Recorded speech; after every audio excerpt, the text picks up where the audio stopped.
नमस्कार। आज हम हिंदी शिक्षण के अंतर्गत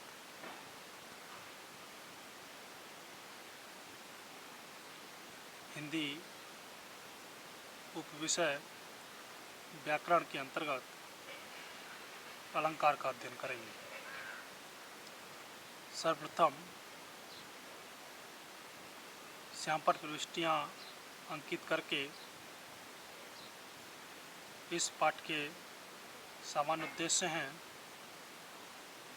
छात्रों में व्याकरण के प्रति रुचि जागृत करना, छात्रों को शुद्ध हिंदी लेखन की शिक्षा प्रदान करना, छात्रों की सृजनात्मक शक्ति का विकास करना,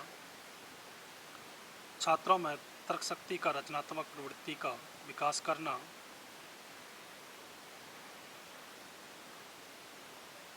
छात्रों में काव्य सौंदर्य युक्त वाचन क्षमता का विकास करना।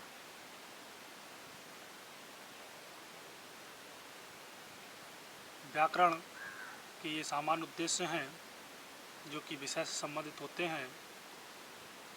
अब बात करते हैं विशिष्ट उद्देश्यों की।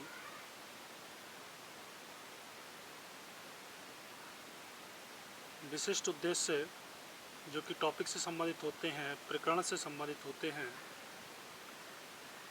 पहला है छात्रों को अलंकारों के बारे में विस्तृत जानकारी देना, छात्रों को अलंकारों की परिभाषा का प्रत्यास्मरण कराना, छात्रों को अलंकार युक्त या छात्रों में अलंकार युक्त भाषा का प्रयोग करने के लिए प्रेरित होंगे, काव्य की सौंदर्यानुभूति बढ़ाने वाले अलंकारों का बोध कराना।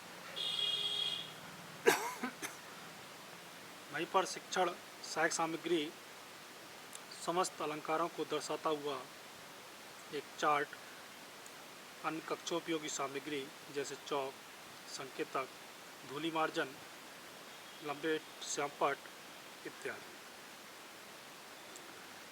पूर्व ज्ञान छात्र काव्य की सौंदर्यानुभूति बढ़ाने वाले अलंकारों के विषय में सामान्य जानकारी रखते हैं। इसके उपरांत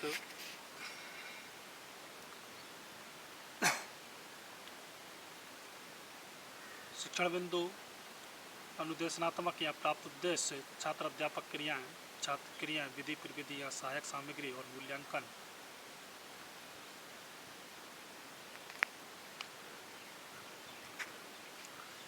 प्रस्तावना प्रश्न, यहाँ पर पूर्व ज्ञान से नवीन ज्ञान को जोड़ना या प्रत्यास्मरण। सुंदरता का आभास किन किन वस्तुओं से होता है? छात्र उत्तर देंगे, सुंदरता का आभास फूलों, रंगों, आभूषणों से होता है। यहाँ पर प्रश्नोत्तर विधि को अपनाया जा रहा है। आभूषण के पर्यायवाची बताओ। छात्र उत्तर देते हैं, गहना, जेवर इत्यादि। भाषा की सुंदरता किससे होती है? भाषा की सुंदरता रस, छंद, अलंकार से होती है। अगला प्रश्न है, अलंकारों के नाम बताओ। ये समस्या तो प्रश्न है। ये जो प्रस्तावना प्रश्न के या निकालते हैं हम लोग, तो ये एक केवल संभावित उत्तर हैं। क्लास के अंदर अगर थोड़े उत्तर अगर सटीक नहीं दे पाता है तो वहाँ पर भी आप इन प्रश्नों को चेंज कर सकते हैं, बदल सकते हैं। उद्देश्य कथन कहते समय आपको प्रकरण श्यामपट्ट पर लिखना है। यहाँ पर शीर्षक की स्थापना या ज्ञान, भाषा की सुंदरता बढ़ाने वाले अलंकार कई प्रकार के होते हैं, उनमें से आज हम उत्प्रेक्षा अलंकार का विस्तृत अध्ययन करेंगे। छात्र ध्यानपूर्वक सुनेंगे व स्मरण करेंगे। यहाँ पर कथन विधि को अपनाया गया है। वहीं यह प्रस्तुतिकरण उत्प्रेक्षा अलंकार का ज्ञान छात्र अध्यापक लपेट श्यामपट्ट पर लिखे हुए कुछ वाक्यों को प्रकट करेगा। छात्र श्यामपट्ट पर लिखे वाक्यों को देखेंगे। अगला सोपान उदाहरणों का प्रस्तुतिकरण, उत्प्रेक्षा अलंकार के उदाहरणों से छात्रों को अवगत कराना। आगे देखिए, जरत रिस भारी, मनहु शेष, मनहु रोष तरवारी उधारी। इन वाक्यों को पढ़ेंगे। यहाँ पर वाचन विधि है। मानो हवा के वेग से सीता हुआ सोता हुआ सागर जगा। अगला है उदाहरणों का विश्लेषण। उदाहरणों की व्याख्या करना। छात्र अध्यापक उदाहरणों का विश्लेषण करने के लिए छात्रों से प्रश्न पूछेगा। प्रथम वाक्य में जनु मनु मनहु में कौन सा शब्द आता है? यह आया है मनहु। छात्र उत्तर देंगे। यहाँ पर प्रश्नोत्तर विधि को अपनाया जा रहा है। द्वितीय पंक्ति में प्रथम शब्द क्या है? छात्र उत्तर देंगे मानो। सामान्यकरण अर्जित ज्ञान का परीक्षण करना। जहाँ जनु मनु मानो जानहु जानो मानो इत्यादि शब्द आ जाएं, वहाँ कौन सा अलंकार होता है? छात्र उत्तर देंगे वहाँ उत्प्रेक्ष अलंकार होता है। प्रश्नोत्तर विधि को अपनाया गया। नियमीकरण उत्प्रेक्ष अलंकार को परिभाषित करना। छात्र अध्यापक छात्रों से उत्प्रेक्ष अलंकार की परिभाषा बताने के लिए कहेगा और बताई गई परिभाषा में त्रुटि होने पर ठीक करेगा, उसे श्यामपट्ट पर लिखेगा। छात्र परिभाषा बताएंगे। यहाँ पर वाचन विधि का प्रयोग किया गया। इसके उपरांत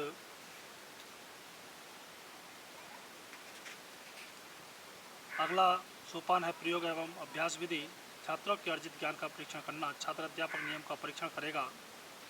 अभ्यास करने के लिए लपेट श्यामपट्ट पर लिखे हुए कुछ वाक्यों को छात्रों के सम्मुख प्रस्तुत करेगा और पढ़ने को कहेगा और प्रश्न पूछेगा। छात्र लपेट श्यामपट्ट पर लिखे वाक्यों को पढ़ेगा। यहाँ पर दृष्टांत और प्रश्नोत्तर विधि को अपनाया जा रहा है। सोआ तोड़े पीत पट श्याम सलोने गात मनो नीलमणि शैल पर आतप प्रयोग प्रभात। यहाँ पर छात्र बताएंगे। यहाँ पर मनो शब्द का प्रयोग किया गया है। मूल्यांकन की दृष्टि से उत्प्रेक्षा अलंकार की परिभाषा बताइए। अगला है लेखन एवं निरीक्षण कार्य। लेखन कौशल का विकास करना। श्यामपट्ट छात्र अध्यापक सभी छात्रों से श्यामपट्ट कार्य अपनी अभ्यास पुस्तिका में उतारने को कहेगा और स्वयं कक्षा का घूम घूम कर निरीक्षण करेगा। सभी छात्र श्यामपट्ट कार्य अपनी अभ्यास पुस्तिका में उतारेंगे। यहाँ पर लेखन व निरीक्षण विधि का प्रयोग किया गया। ये श्यामपट्ट कार्य है। संपूर्ण लेसन प्लान को पढ़ाने के बाद या पाठ्य योजना को पढ़ाने के बाद में अंत में श्यामपट्ट इस प्रकार से दिखना चाहिए। अब है अगला सोपान है